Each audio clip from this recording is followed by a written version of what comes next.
तो इस तरह से देवताओं ने सोचा कि नहीं, असुरों को अमृत पान से रोक दिया जाए। जब अमृत कलश निकलता है समुद्र मंथन से, तो जयंत जो इंद्र का पुत्र है वह अमृत कलश लेकर भागता है और उसका पीछा देवता और दैत्य दोनों करते हैं। तो अमृत कलश सुरक्षित हो उसके लिए 4 ग्रहों ने महत्वपूर्ण भूमिका अपनी दी। हर हर महादेव।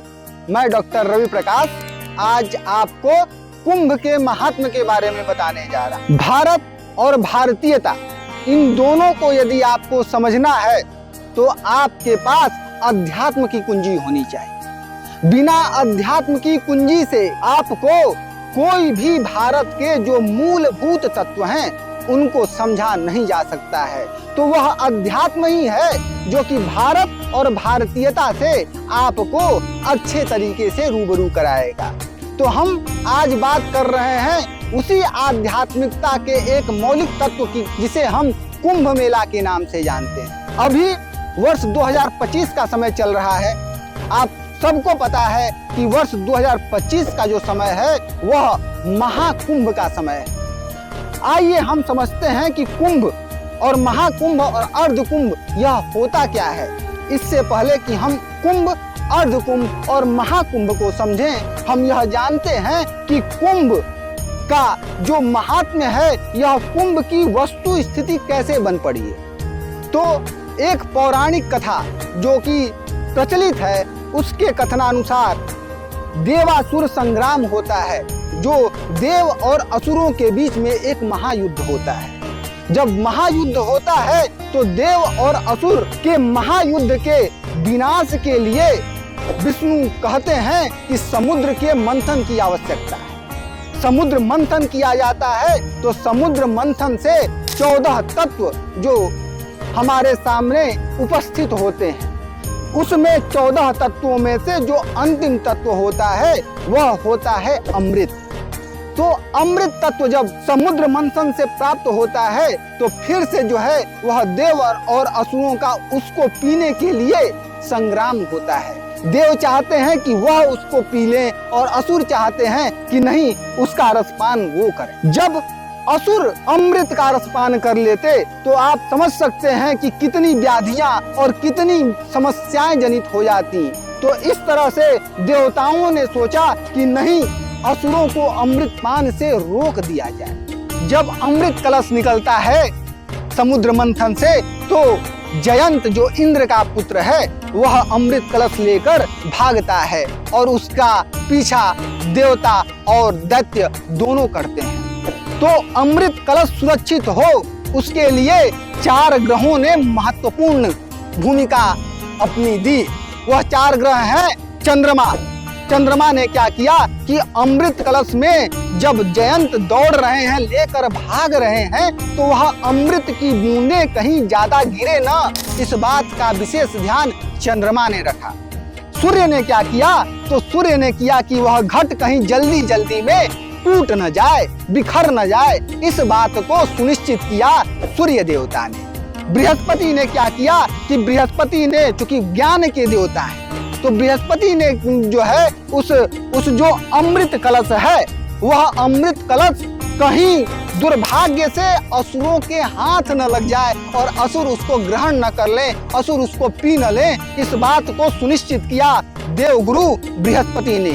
और चौथे ग्रह शनि देव ने क्या किया कि भाई हो सकता है कि कहीं जयंत ही अकेले पूरे अमृत बूंद को, अमृत कलश को चट न कर जाए और अन्य देवता हतोभाग्य रह जाए, इस बात को सुनिश्चित किया शनि ने। तो इस तरह से 4 ग्रह सूर्य, चंद्रमा, बृहस्पति और शनि की अमृत कलश में विशेष महत्वपूर्ण भूमिका हमारे सामने उपस्थित होती है। तो आप देखेंगे कि जो चारों कुंभ आयोजित होते हैं, चाहे वह हरिद्वार का कुंभ हो, चाहे प्रयाग का, चाहे उज्जैन का या नासिक का, तो यह बृहस्पति और सूर्य और चंद्रमा के विशेष योग में ही आयोजित होते हैं। आपने सुना होगा कि जो उज्जैन का कुंभ होता है उसको हम सिंहस्थ कुंभ के नाम से जानते हैं। उसी तरह जो प्रयाग का होता है वह प्रयाग में मकरस्थ होता है, मकर में सूर्य की स्थिति होती है। तो इस तरह से अमृत कलश 4 जगह रखा गया। यह पौराणिक मान्यता के अनुसार यह माना जाता है कि वह 4 जगह जहां अमृत कलश रखा गया, तो वह अमृत कलश के रखते वक्त अमृत कलश की कुछ बूंदे, अमृत तुल्य जो बूंदे हैं, वह उस 4 विशिष्ट स्थानों पर गिरी। उन 4 विशिष्ट स्थानों का मैंने नाम लिया, वह हरिद्वार, प्रयाग, उज्जैन और गोदावरी के तट पे नासिक है।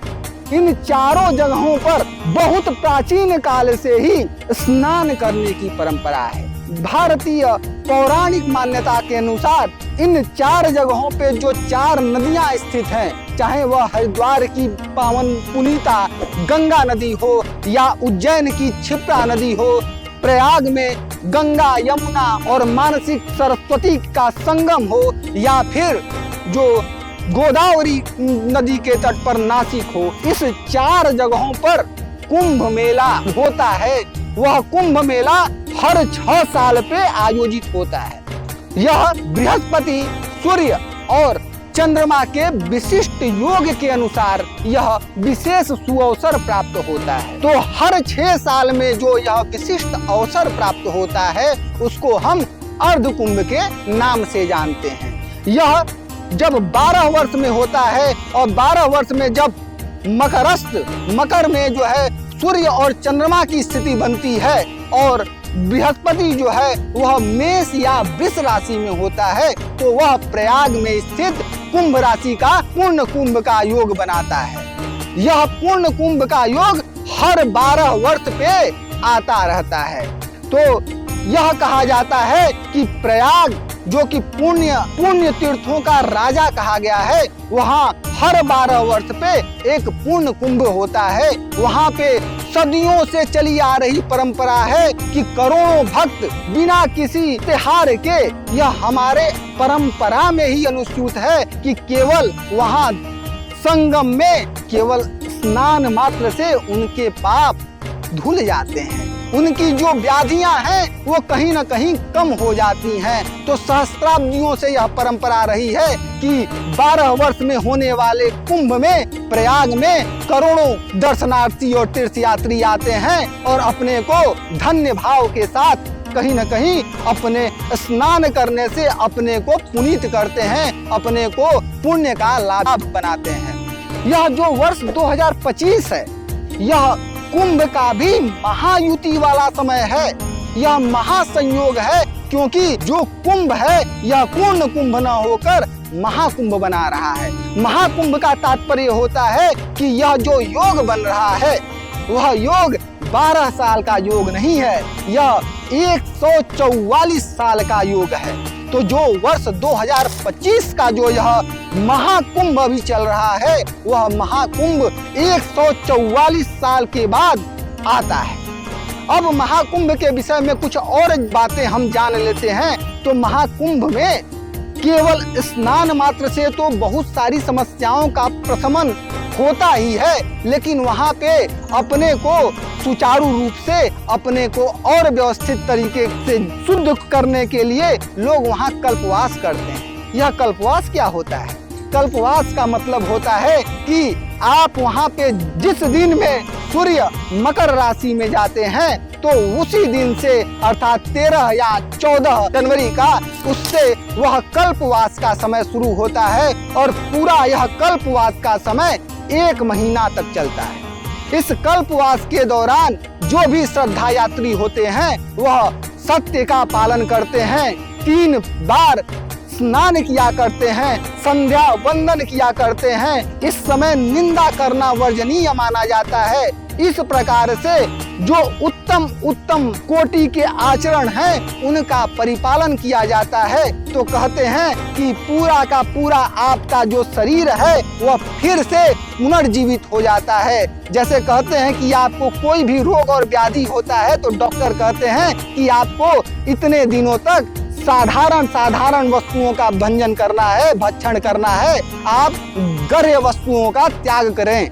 उससे क्या होगा कि आपका शरीर फिर से पुनर्जीवित होकर उठता है। लेकिन यह तो भौतिक अवस्था की बात हो गई। जब हम बात आध्यात्मिकता की कर रहे हैं, कुंभ की कर रहे हैं, तो हमारा मानसिक संताप, हमारा आध्यात्मिकता की वृद्धि के लिए जो शरीर को पुनर्जीवित, मानसिकता को जो पुनर्जीवित करने की जो बात होती है, वह कल्पवास के द्वारा लोग करते हैं। वहां पे श्रद्धालु जाते हैं और 1 महीना तक इन प्रविधियों का पालन करते करते अपने को फिर से पुनः ऊर्जावान और पुनर्जीवित करते। तो यह कुंभ इस प्रकार से भी वंदनीय है कि आप वहां जाकर अपने को एक चराचर जगत से जोड़ कर देखते हैं।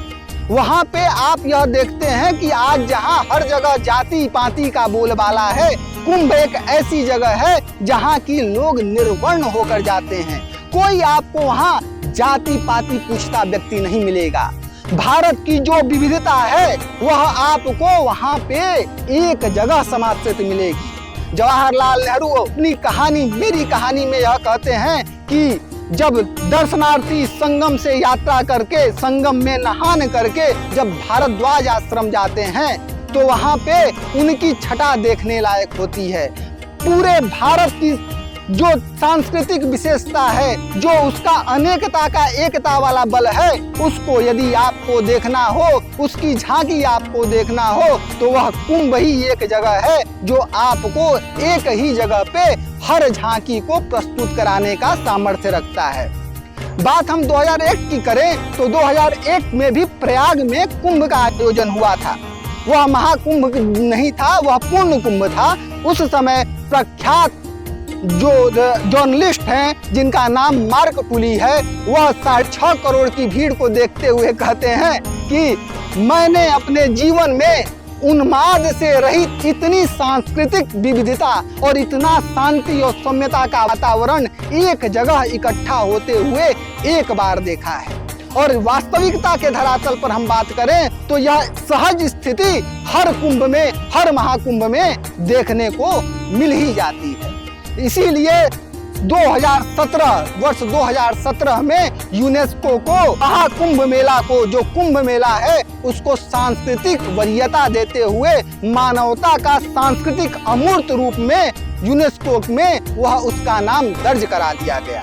तो यह देखिए कुंभ का महात्म्य है। लोग कहते हैं कि एक स्नान मात्र से क्या हो जाता है, लेकिन आपको पता नहीं है कि कई सारी चीजें जो हमारे ज्ञानेंद्रियों का, कर्मेंद्रियों का विषय नहीं बन पाती, वह सूक्ष्म रूप से कहीं न कहीं आप पर प्रभाव डालती ही डालती हैं। हम इतने सक्षम नहीं हैं कि उसको हम समझ पाते हैं, देख पाते हैं।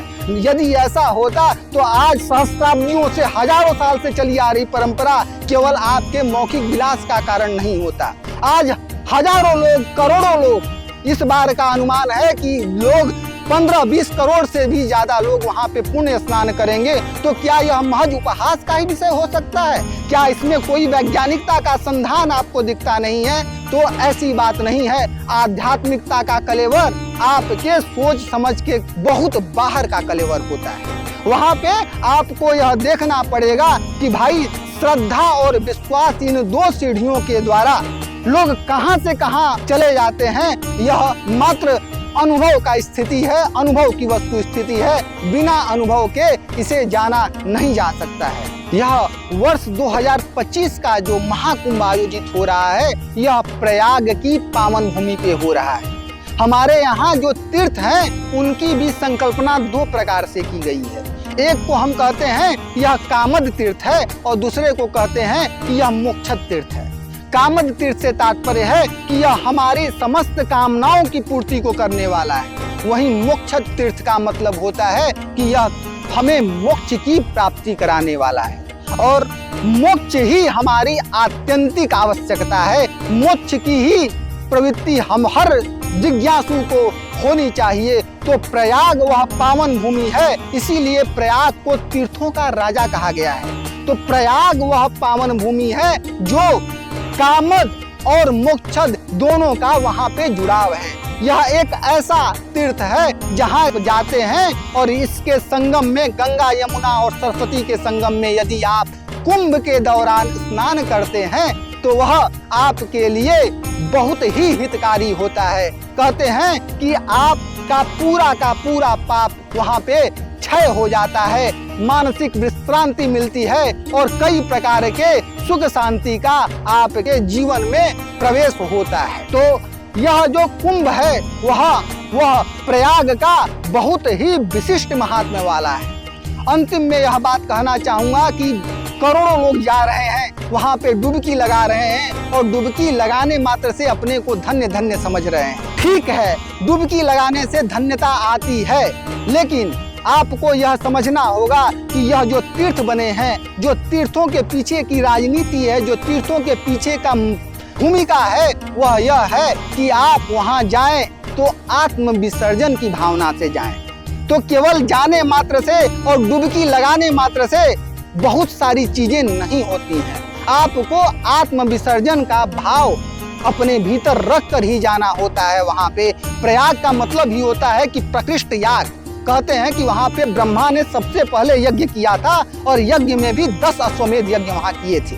तो आत्म विसर्जन करना है आपको अपने ममत्व, अपने अहंकार से अपने को दूर करना है और एक विश्व बंधुत्व वाली जो भावना है वह आपको अपने भीतर लानी है। और आत्म विसर्जन के बिना, ममत्व को खोए बिना आप उस परम तत्व की प्राप्ति नहीं कर सकते हैं। इसलिए भी कुंभ में जाइए, कुंभ में स्नान कीजिए, लेकिन इस भावना के साथ कि आपका ममत्व न मिले, वह आत्म विसर्जन आपको प्राप्त हो। वहां पे आप जाएं तो आप जो है वह नदी की निरंतरता, जो चरय वेती की जो भावना है कि चलते रहिए। जीवन तो सुख दुख का है, लेकिन आपको चलनशील बने रहना है। वह नदी ही आपको प्रेरित करती है। तो जो अनंतता की भावना है, जो सार्वभौमिकता की भावना है, वह भावना भी आपको तीर्थ परोसता है। तो अपने को आत्म विसर्जित कीजिए और अपने को मोक्ष का अधिकारी बनाने के लिए उद्यत कीजिए। बहुत बहुत धन्यवाद। हर हर महादेव।